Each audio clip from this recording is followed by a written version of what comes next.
Hey, it's Rachel from All About Planners. In this video, I'm doing a review of the Lake and Loft Dream Plan Do Planner. So, I'll be honest, I thought this was going to be a lot smaller than it is. This thing is massive.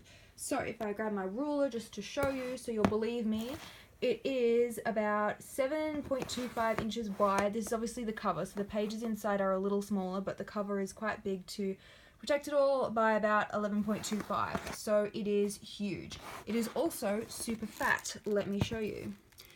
It is, I would definitely say, at least an inch thick, and it's hardcover. It's got wire binding, so this thing is super heavy. I would never ever be able to put this in a handbag and take it with me anywhere. This would have to stay on my desk always. It's so heavy I'm even struggling to hold it with one hand. So apart from that, the inside is quite a functional planner.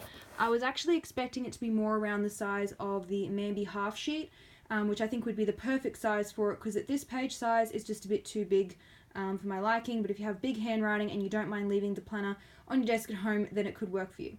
Okay, so you got this pocket folder at the front. They've got a little booklet where they show you how to use it. I won't open it up. I'll include some photos in the blog post, which will be linked below.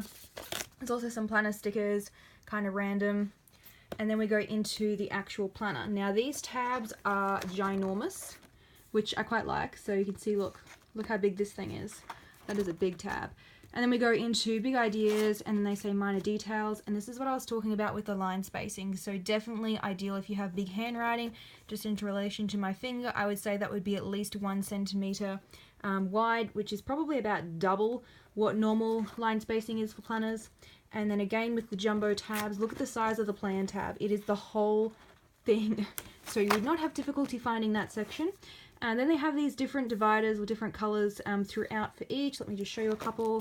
So you've got like a greeny color, orange, purple. I've seen some pink ones too. Yeah, there's a pink one. Okay, so for each month, you get a month in review from the last month.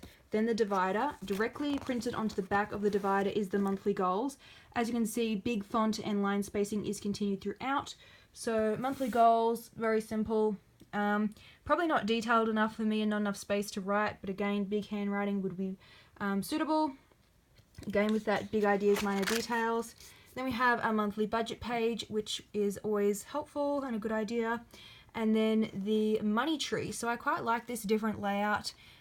Instead of just sort of generic, like a table format, it's a bit more decorative.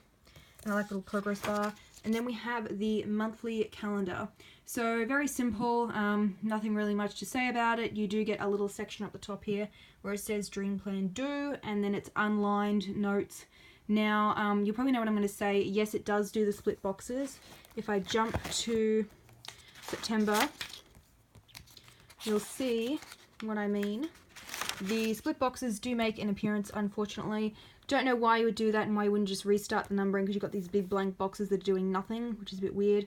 It is a US calendar, so it has the US holidays printed. There is some subtle colour throughout with the days of the week, which is then continued through to the weekly. Also should point out that it is consistent. It's got a Monday on the monthly and a Monday start on the weekly. Now, the weekly is a bit different to usual. Instead of going like down the page, it actually goes across. So Monday, Tuesday, Wednesday, Thursday, and then you restart down the bottom.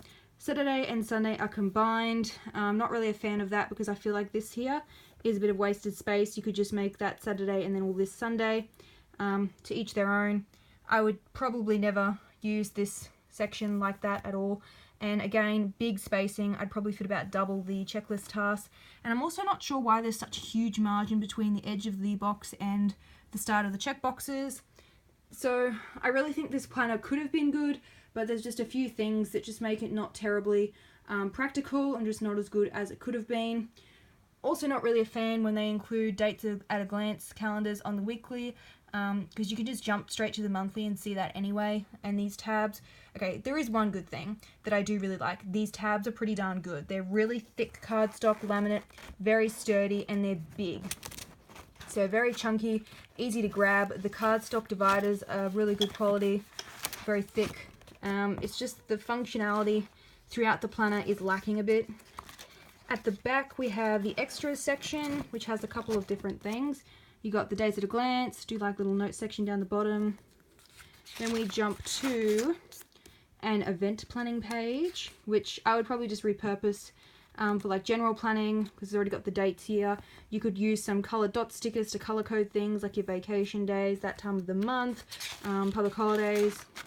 Then they have an important dates page, which is great if you live in the US, but if you're in Australia like I am, we don't have some of these things, so not terribly relevant if you're outside the US.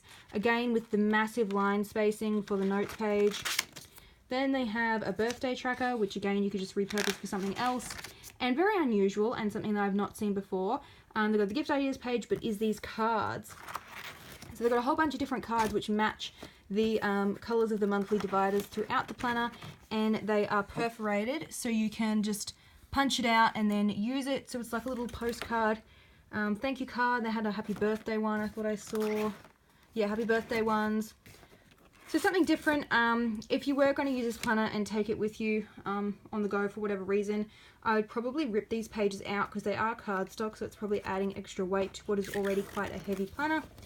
And at the back is another pocket folder. It's not very roomy at all. As you can see, I hardly can even fit anything in there.